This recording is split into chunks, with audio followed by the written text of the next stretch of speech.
Balaa linaanzia ndani ya nchi ya Korea Kusini. Binti mmoja wa kitajiri sana anaonekanika akiwa anacheza na anga kwa sababu siku ya kesho anakwenda kuilisi kampuni, kwa hiyo alikuwa akifurahia. Lakini ghafla bin Vu si akaona eti kuna trekta linaelea angani. Inakuwaje trekta liwaga linapepea angani? Na kumbe kulikuwa kuna kimbunga kikali sana, na hiki kimbunga hakikumwacha salama mtoto huyu wa kitajiri anayefahamika kwa jina la Seli. Kikamtupa katika eneo moja lenye mapori mazito. Bidada alipoweza kushtuka, swali la kwanza kujiuliza, where am I? Wapi nilipo? Tafuta sana mawasiliano, lakini hakuna simu iliyokuwa ikitoka wakati huo. Bidada akaanza kuishiwa matumaini. Sasa huyu Seli ni nani? Seli anatokea katika familia ya kitajiri na yenye nguvu sana Korea ya Kusini, na wazazi wake wote wanampenda. Na licha ya kutokea katika familia ya kitajiri, bado Seli alikuwa anajiongeza, kwani alikuwa na kampuni yake ndogo ya uzalishaji wa mapochi na alikuwa akifanya biashara sana. Mzee wake kila akimtazama binti yake anaona huyu ndio mrithi anayemtaka. Siku moja mzee alilopoka wazi mbele ya familia nzima akisema anavutiwa sana na utendaji wa bidada Seli na anaahidi kwamba siku moja atakwenda kulisi kampuni nzima.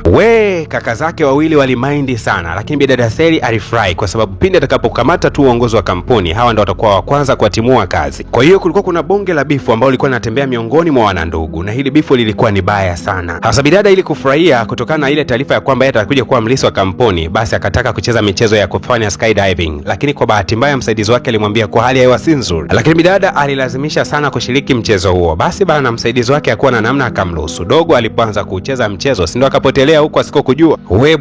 Akaendelea kuhangaika kuyatafuta mawasiliano. Kadri alivyokuwa akipaza sauti, akashangaa kuona wanajeshi chini kidogo hivi wakiwa wanatembea tembea. Akafurahi sana, lakini katika kuwakagua hawa wanajeshi vizuri, aligundua kwamba wana nembo za nchi ya Korea Kaskazini. Kumbe ule upepo ulikuwa umemsukuma mpaka kufika Korea Kaskazini, yeye kutokea Korea Kusini. Na katika nchi zenye uadui mkubwa sana, basi ni Korea Kaskazini na Korea Kusini. Yaani ukiachana tu na masuala ya movie, ni nchi ambazo kiuhalisia zina uadui mkubwa mno. Na hawa masoja lile walipogundua huyu bidada anazungumza rafuzi ya Korea Kusini, basi walijua kabisa kwamba huyu ni spy, yani mpelelezi. Na kama tunavyojua, Rais Kiduku Kim Jong-un, rais wa Korea Kaskazini, hanaga masiara kabisa. Wanajeshi wake amewaandaa vyema kuhakikisha kwamba wanamkabili kila mtu anayetokea katika mipaka. Na miamba hawakuwa na muda kabisa wa kupoteza, wakawa na koki bunduki. Bidada huyu akawa amejiachilia, akawa amemrukia huyu mwanajeshi mmoja. Huyu mwamba anafahamika kama Jang Yuk, yani mwanajeshi kutokea Korea Kaskazini. Sasa alipoweza kukutana na bidada Seli akaanza kujieleza sana akisema kwamba mimi natokea Korea Kusini, nilikuwa natumia parashuti langu ndani ya nchi yangu kabisa ya Korea Kusini, lakini ghafla tu kuna upepo mkali ukawa umekuja na kuweza kunichukua kunirushia huku katika nchi yenu. Mwamba Jang Yuk kidogo aliona bidada anaongea maneno ambayo yana mashiko, sasa akawa amemruhusu aende. Bidada akasema mimi niko vizuri kuondoka, naomba hata msije mkanisindikiza, niko tayari kukimbia kurudi katika nchi yangu. Sasa bidada anakimbele sana, hatua kama 10 mbele akaanza kukimbia. Mwamba akamsimamisha akamwambia kama ukisogeza hatua 5 tu mbele yako kuna mabomu ya ardhini. Hayo mabomu dada yametengenezwa kuweza kukabiliana mpaka na tembo, yani akimpasua tembo basi ni vipande hata mfupa uonekane. Sasa yamewekwa mahususi kabisa kwa ajili ya watu kutokea Korea Kusini ambao wanavuka kuingia ndani ya nchi yetu. Ukiguswa na hilo bomu utasahaulika maisha yako yote. Sasa Mwamba akiwa busy kumwelezea bidada, siye mwenyewe ndo akakanyaga bomu, na bidada ndo aligundua, akamwambia mbona wewe umelikanyaga hilo bomu na hujasambaratika? Mwamba kusikia kwamba amekanyaga bomu, pale pressure ikapanda haraka sana, akawa anapigia wanajeshi wenzake waje kumpatia msaada. Hasa sheria haya mabomu ya ardhini, yani kuyakanyaga yenyewe sio shida, lakini pindi unaponyanyua mguu wako huwa yanapasuka vibaya mno. Na Mwamba ile hali ya wasiwasi kasababisha aweze kuangusha mpaka radio call. Bidada akawa ameiokota ile radio call akasema kwa heri, najua wanajeshi wenzako wakija hawataniacha salama, mimi ndio natumia huu kama upenyo kuondoka ndani ya nchi yako. Kwa heri kaka. Mwamba wanajeshi wamekuja kumsaidia, lakini akasema waachane na yeye kabisa, waende kumkamata huyo Mkorea Kusini. Basi walianza kumfukuzia bidada kila sehemu anayokunja. Hasa hawa wa Korea Kaskazini walipokuwa wakimkimbizia bidada, wakafika sehemu mpaka wao wakasimama, kwa sababu bidada alikuwa anakimbilia katika maeneo ambayo yana mabomu mengi kama mchele. Lakini bidada sijui alikuwa amevaa ilizi ya namna gani, kwa sababu kila bomu alikuwa analikwepa pasipo hata kujua kwamba anakwepa mabomu. Bidada baada ya kukimbia umbali mrefu akafika sehemu ambayo kulikuwa kuna wigo wa senyenge. Wakamkataza kumwambia kwamba usiruke kabisa katika eneo hilo, kuna mabomu yenye nguvu zaidi yatakusahaulisha duniani. Lakini bidada stori za Mwamba Kim Jong-un, rais wa Korea Kaskazini, anazijua kwamba wanajeshi wa Korea Kaskazini wana oda moja tu, wakimkamata raia yoyote wa Korea Kusini ni kifo. Na bidada akijua kwamba abaki asibaki bado atakufa, akaanza kukimbia katika maeneo ya vijiji huko ndani, na kila sehemu alikuwa akikimbia alikuwa anaacha alama za majani ili asije akasahau alikotokea. Captain Jang Yuk ambaye ni mwanajeshi kutokea Korea Kaskazini, nyakati za usiku akiwa katika msako mzito kumtafuta wapi bidada aliko, aligundua haya majani, na pale alielewa wapi bidada alikokuwa ameelekea. Na bidada Seli baada ya mbio nyingi akajikuta amefika katika sehemu moja hivi, mbele yake kuna kijiji. Basi akapata matumaini ya kwamba tayari ameshaingia ndani ya nchi ya Korea Kusini, na lakini kumbe bidada bidada alikuwa na bahati mbaya sana tu, kwa sababu hiki ni kijiji ambacho kinatembelewa sana na wanajeshi wa Korea Kaskazini na kiko ndani ya nchi ya Korea Kaskazini. Kuna mwanga mkali sana wa gari ulikuwa umetokea katika maeneo hayo. Bidada alikuwa haelewi kwamba hii ni gari ya namna gani. Kumbe ilikuwa ni gari ya kijeshi, ila kuna mtu alikuwa amemtoa kinamna fulani bidada na kumficha. Na lakini kumbe hakuwa mwamba mwingine bali ni mwamba Jang-yeok, ambaye akamwambia bidada kuwa uwe na umakini mkubwa sana, kwa sababu sekunde moja inatosha kuondoa maisha yako. Akamchukua bidada akampeleka magetoni, na huko akamwandalia msosi moja mzuri sana wa tamu. Hasa bidada kabla ya kula alihisi kwamba hichi chakula huenda kitakuwa kimetiliwa sumu. Sasa akamwambia mwamba, hebu anza kula wewe. Na mwamba Jang-yeok baada ya kusikia kwamba bidada anamwambia yeye ndio atangulia, akaanza kuhisi kama bidada anazijua mbinu zote hizi, huenda huyu ni mpelelezi kutokea Korea Kusini. Hasa bidada akawa anajishtukia mwenyewe, anasema mimi sio mpelelezi, lakini kama ukiniruhusu tu niweze kurudi katika nchi yangu, mimi natokea katika maisha ya kitajiri sana, unajua nitakupatia kama dola milioni 100 kama zawadi tu ya kuweza kuiachia maisha yangu hai. Najua watu nyewe wa Korea Kaskazini hamwezi mkaniacha hai hata kidogo. Na dakika hizo hizo kuna mtu alikuwa akigonga hodi. Kumbe alikuwa ni msaidizi wa captain, na akawa anasema kwamba yule msichana bana tumemshambulia kwa risasi na amekufa. Sasa bidada alivyokuwa hana akili timamu, si akalopoka, mimi niko hai bana, umemuua nani wewe, acheni kunichulia. Na hapa ndipo kaka Msoji akagundua kwamba kumbe captain wake amemhifadhi mwanamke wa Korea Kusini, kitu ambacho ni kosa kubwa kuliko makosa yote nchini Korea. Captain akawa amemuita msaidizi wake ndani ya nyumba, basi akawa amekaa huko ndani, na msaidizi akawa anamwambia bidada kwamba kama ikigundulikana tumekuhifadhi wewe, basi wote tutakwenda kufa, wote tuliokuhifadhi na wewe. Na wakati huyu msaidizi wa captain anaendelea kuwa na wasiwasi, zikasikika hodi nyingine. Kwenda kufungua ni masoja wengine walikuja hapa nyumbani kwa mkuu wao. Ghafla tu wakakutana na bidada. We bwana we, siri inazidi kufunguka tu. Watu wanazidi kuwa wengi wanaomjua bidada kwamba yuko ndani ya nchi ya Korea Kaskazini, kitu ambacho ni hatari kupita kawaida. Mjadala miongoni mwa masoja ukawa umeanza. Wengine wakatoa mawazo kwamba bidada aweze kuuliwa na wafukiwe hapa ndani, na wengine wakatoa wazo kwamba bidada asafirishwe kupitia meli ambazo zinaondokaga baada ya siku 3 kutokea leo. Sasa Shisu yule rafiki wa mwamba captain akawa anamuuliza namna gani atakwenda kula chakula katika meno haya. Bidada akasema yeye anatumia nyama nyakati za mchana, nyakati za usiku anatumia wali. Kamanda akasema hebu kwanza ncheke, yaani unasema kwamba nyama wakati wa mchana na usiku wali, hapa utakula dona na nyakati za jioni utakula mihogo. Lakini captain kwa huruma zake akapambana, akawa anamtafutia bidada nyama. Kwa nyakati za mchana bidada akawa anakula nyama kama alivyokuwa ameweza kuomba. Kutokea katika maisha ya kishua sana, bidada kama ndoto tu anajikuta anaishi maisha ya ajabu, maisha ya kimaskini, mpaka maji ya kuoga neno la kupasha katika kuni. Aina hii ya maisha ikawa inamshangaza sana. Kumbuka ndio siku ya kwanza tu ameanza kuishi hapa ndani, mpaka akawa anachoka mwandambo. Baada ya kutoka kuoga, anawasha taa za nyumba, anagundua kwamba umeme ulikopo haupo. Ikabidi kumpigia mwamba Jang-yeok, lakini hakuna aliyekuwa anaweza kuongea katika simu wakati huo. Na lakini katika sekunde za kuhesabu tu akashuhudia kuna mwanga uliokuwa ukipiga katika maeneo ya madirisha. Akahisi kuna mtu anakuja, huenda ni adui. Ile akiwa amejiandaa kwamba yeyote atakayejitokeza apate ya uso, akashangaa kumwona mwamba Jang-yeok akawa amekuja akiwa ameleta mshumaa, kwani alikuwa amemwacha bidada katika giza. Na bidada alipokuwa hana shukrani, akawa analalamika kwamba ameletewa mshumaa ambao hauna manukato, yani perfume. Lakini kishingo upande hivyo hivyo bidada akawa amekubaliana na hali, akaukubali ule mshumaa, ila akawa anamwambia mwamba kwamba ana wasiwasi kwamba kampuni yake stock zitakuwa zinapungua sana kwa sababu yeye hayuko ofisini. Alafu bidada alivyomjinga analilia biashara, yani kama mchaga fulani hivi, akaendelea kulia pale, jamani biashara yangu itakuwa imeshuka sana, mimi si leo nitafanya nini? Lakini mwamba akawa ameuzima mshumaa, akamwambia hebu liaga kwenye giza, mimi sitaki kuona kabisa. Alafu kumbe mwamba alikuwa ametokea sokoni, akamletea bidada vitu kama vyote, mafuta ya kupakaa, vipodozi mbalimbali, lakini pia nguo za ndani ikawa ni kipengele. Mwamba alikuwa elewi achukue saizi gani, kwa alinunua saizi kubwa sana. Sasa bidada aliyekuwa analia akiangalia saizi ya hizi bra alizoletewa na kifua chake havifanani kabisa, akajikuta anaanza kuangua kicheko. Sasa mwamba Jang-yeok akaelekea katika kituo cha treni kwenda kufanya upelelezi namna gani ratiba zilivyo, ili aweze kumsafirisha bidada kumtoa nje ya nchi. Lakini haraka sana vitengo maalum wakaweza kumtia mikononi, kwa sababu huyu ni mwanajeshi wa mipakani. Kwa nini anakuja katika maeneo haya? Wakaanza kumfanyia mahojiano. Sasa aina hii ya mahojiano yalikuwa ni namna fulani ya kinafiki sana na kutoleana maneno ya kashfa kama yote, lakini wakiwa hawajui kabisa kwamba Jong-yeok ni mtoto wa kiongozi mkubwa sana wa masuala ya jeshi. Kamanda mmoja aliingia humu ndani kumkuta Jong-yeok, alishangaa sana, akasema nyinyi mnamkamata mtoto wa kiongozi mkuu wa jeshi, mna akili timamu nye? Ndio miamba wakawa wanashtuka kwamba walikuwa wamemkamata mtu ambaye hapaswi kabisa hata kuguswa, kwa sababu huyu ni mtoto wa mkuu wa jeshi. Kesho yake katika kijiji ambacho bidada yupo, kuna maafande ambao walikuja, hawa wanatokea kitengo cha uhamiaji, na wakawa wanasema kuna wahalifu wanatorokaga, kwa hiyo wanamiaga katika vijiji hivi vya mpakani. Sasa wamekuja kufanya upelelezi ili kubaini hawa wahalifu wapo katika nyumba ipi, na watatembelea nyumba baada ya nyumba. Na kwa bahati mbaya sana mwamba Jang-yeok hakuwepo nyumbani, kwa hiyo akapigiwa simu na baadhi ya maaskari wakisema kwamba kuna upelelezi unakwenda kufanyika, kwa hiyo watakwenda kukagua mpaka nyumbani kwako. Bidada alikuwa akisikia maafande sauti zao huko nje zikiwa zinaongea, alijua kabisa kwamba kuna ukaguzi unakwenda kufanyika. Sijui alijifichaje, maafande wanaingia ndani wagundua kwamba bidada hayupo. Lakini huyu kamanda alishtuka kwamba kulikuwa kuna kikombe cha chai, tena chai ya moto. Akasema kwamba lazima hapa ndani ndani palikuwepo na mtu, ulinzi uboreshwe na msako kila sehemu. Dakika za mwishoni sana, huyu kamanda alishtuka kwamba kuna shimo ni kama liko pembeni kidogo ya nyumba hii. Alipoweza kuchungulia akagundua kwamba ndani yake kulikuwa kuna mtu. We bwana we, kama ikikuja kugundulikana kwamba bidada ni Mkorea Kusini, basi itakuwa imekula kwake, na hakuna mswalia mtume ni kifo. Na mpaka kufikia hapo tunakuwa tumekomea katika episodi ya kwanza. Tukutane katika episodi ya pili. Nikumbushe tugusa alama ya kusubscribe kama bado hujafanya hivyo.